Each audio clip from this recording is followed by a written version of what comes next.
നല്ലൊരു ചിക്കൻ റാപ്പാണ് ഇന്ന് ഞാൻ കാണിക്കുന്നത്. കുട്ടികൾക്കൊക്കെ ഇഷ്ടപ്പെടുന്ന നല്ല ടേസ്റ്റി ആയിട്ടുള്ളൊരു ചിക്കൻ റാപ്പാണ്.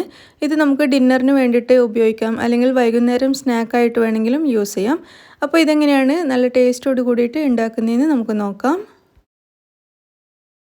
ഇതിന് വേണ്ടിയിട്ട് ഞാനിവിടെ 200 ഗ്രാം ബോൺലെസ് ചിക്കനാണ് എടുത്തിരിക്കുന്നത്. ഇനിയിപ്പോൾ ബോണോട് കൂടിയിട്ട് എടുത്താലും കുഴപ്പമൊന്നുമില്ല. ഇത് ചെറുതായിട്ട് കട്ട് ചെയ്ത് നന്നായിട്ട് കഴുകിയെടുത്ത ചിക്കനാണ്. ഇതിലേക്ക് 1 ടീസ്പൂൺ ചില്ലി ഫ്ലേക്സ് ചേർത്ത് കൊടുക്കാം. ഉണക്കമുളക് മിക്സിയിലിട്ടൊന്ന് ക്രഷ് ചെയ്തെടുത്തതാണ്. 1 ടീസ്പൂൺ ചേർത്തിട്ടുണ്ട്. ഇതിലേക്ക് ഒരു 1/2 ടീസ്പൂൺ വരെ ഇറ്റാലിയൻ സീസണിങ് ഞാൻ ചേർക്കുന്നുണ്ട്. അപ്പോൾ ഇത് നിങ്ങളുടെ കയ്യിലില്ലെങ്കിൽ ഒരു 1/4 ടീസ്പൂൺ ഒറിഗാനോയും അതുപോലെ ഒരു 1/2 ടീസ്പൂൺ ബേസിൽ ലീവ്സും മിക്സ് ചെയ്തിട്ട് ചേർത്താൽ മതിയാവും. ഇനി ഇതിലേക്ക് 1 ടീസ്പൂൺ മുളക് പൊടി ചേർത്ത് കൊടുക്കാം. ഒരു ചെറുനാരങ്ങയുടെ പകുതിയുടെ നീര് ചേർത്ത് കൊടുക്കുക. 1 ടീസ്പൂൺ വരെ ഇഞ്ചി വെളുത്തുള്ളി പേസ്റ്റ് ചേർക്കാം. ഒരു 1/2 ടേബിൾ സ്പൂൺ വരെ ഓയിലും കൂടി ഞാൻ ചേർത്ത് കൊടുക്കുന്നുണ്ട്. വെജിറ്റബിൾ ഓയിലാണ്.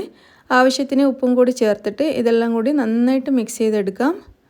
മസാല ചിക്കനിൽ നന്നായിട്ട് പിടിച്ചിരിക്കുന്ന രീതിയിൽ നന്നായിട്ടൊന്ന് മിക്സ് ചെയ്യാം.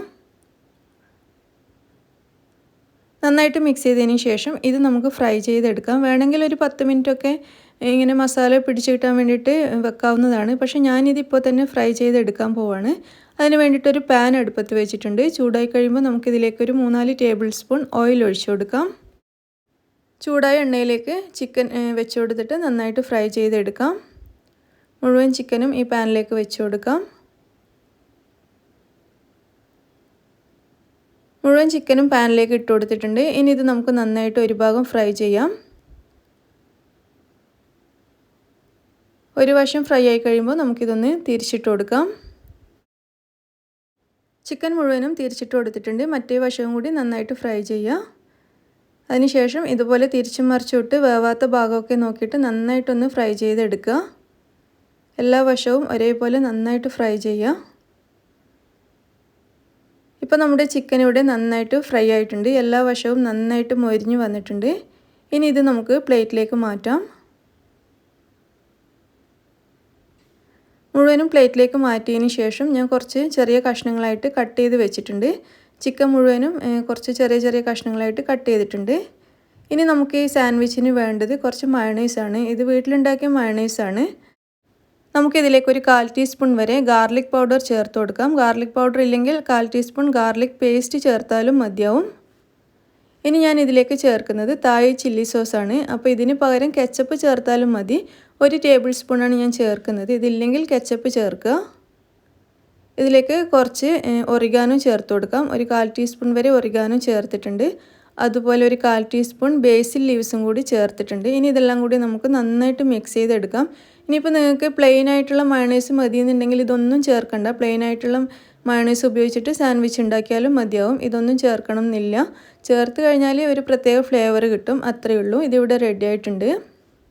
പിന്നെ ഞാൻ ഈ സാൻഡ്വിച്ചിന് വേണ്ടിയിട്ട് കുറച്ച് ഫ്രഞ്ച് ഫ്രൈസും ഫ്രൈ ചെയ്തെടുത്ത് വെച്ചിട്ടുണ്ട്. പിന്നെ ഇതിലേക്ക് കുറച്ച് വെജിറ്റബിൾസ് വേണം. ഞാനിവിടെ കുറച്ച് സവാള, കുറച്ച് കുക്കുംബർ, പിന്നെ ലെറ്റൂസ്, ക്യാപ്സിക്കം, തക്കാളി ഇത്രയാണ് എടുത്തിരിക്കുന്നത്. അപ്പോൾ വെജിറ്റബിൾസൊക്കെ നിങ്ങൾക്ക് ഇഷ്ടമുള്ളത് എടുക്കുക. എല്ലാം ഒന്നും നമ്മുടെ കയ്യിലില്ലെങ്കിൽ അത് ഒഴിവാക്കാം. നമ്മുടെ കയ്യിലുള്ളത് മാത്രം എടുത്താലും മതി. ഇനി നമുക്ക് സാൻഡ്വിച്ച് ഉണ്ടാക്കാൻ വേണ്ടിയിട്ട് തുടങ്ങാം. അതിന് വേണ്ടിയിട്ട് ഞാനിവിടെ എടുത്തിരിക്കുന്നത് ഒരു ചപ്പാത്തിയാണ്. ഇത് മൈദപ്പൊടിയിൽ ഉണ്ടാക്കിയ ചപ്പാത്തിയാണ്. അപ്പോൾ നിങ്ങൾക്ക് ഇഷ്ടമുള്ളത് എടുക്കാം. ചപ്പാത്തി, സാധാരണ ചപ്പാത്തി അല്ലെങ്കിൽ പൊറോട്ട, കുബൂസ്, അത് നിങ്ങൾക്ക് ഇഷ്ടമുള്ള ഏത് റൊട്ടിയും എടുക്കാം. ഞാനിവിടെ മൈദയിൽ ഉണ്ടാക്കിയ ചപ്പാത്തിയാണ് എടുത്തിരിക്കുന്നത്. അപ്പോൾ മുട്ട ചേർത്തിട്ടുണ്ടാക്കിയ ചപ്പാത്തി ആയതുകൊണ്ട് കുറച്ച് സോഫ്റ്റ് ആയിട്ടുള്ള ചപ്പാത്തിയാണ്. മുട്ട ചേർത്തിട്ടാണ് ഞാൻ ഇതിന് വേണ്ടിയിട്ട് ചപ്പാത്തി ഉണ്ടാക്കിയിരിക്കുന്നത്. അപ്പോൾ നമ്മളിപ്പോൾ ഉണ്ടാക്കിയ മയോണൈസ് ഇതിൻ്റെ മുകളിലേക്ക് കുറച്ച് ഇതുപോലെ ഒന്ന് പുരട്ടി കൊടുക്കാം. നിങ്ങളുടെ ആവശ്യത്തിനനുസരിച്ച് 1 ടേബിൾ സ്പൂൺ അല്ലെങ്കിൽ 2 ടേബിൾ സ്പൂൺ വരെയൊക്കെ ഇതിലേക്ക് ഇങ്ങനെ സ്പ്രെഡ് ചെയ്ത് കൊടുക്കുക. അതിനുശേഷം നമ്മൾ കട്ട് ചെയ്ത് വെച്ച ചിക്കൻ ഇതിലേക്ക് വെച്ച് കൊടുക്കാം. ചിക്കൻ ഇതുപോലെ നിരത്തിയതിന് ശേഷം ഫ്രഞ്ച് ഫ്രൈസ്, പിന്നെ നമ്മളിപ്പോൾ കട്ട് ചെയ്ത് വെച്ച വെജിറ്റബിൾസ് ഒക്കെ ഇതിലേക്ക് വെച്ച് കൊടുക്കാം. വെജിറ്റബിൾസിൻ്റെ ഒക്കെ അളവ് നിങ്ങൾക്ക് തീരുമാനിക്കാം. കുക്കുംബറൊക്കെ എത്ര വേണമെന്നുള്ളത് നിങ്ങളുടെ ഇഷ്ടത്തിനനുസരിച്ച് വെച്ച് കൊടുക്കാം. ക്യാപ്സിക്കവും ഒക്കെ വെച്ച് കൊടുക്കുക. അവസാനം നമുക്കിതിലേക്ക് ലെറ്റൂസും കൂടി വെച്ച് കൊടുക്കാം. ലെറ്റൂസ് നിങ്ങളുടെ കയ്യിലില്ലെങ്കിൽ പകരം മല്ലിയില യൂസ് ചെയ്താലും മതി. ലെറ്റൂസും കൂടി വെച്ച് കൊടുത്തതിന് ശേഷം നമുക്കിത് നന്നായിട്ട് റോൾ ചെയ്തെടുക്കാം.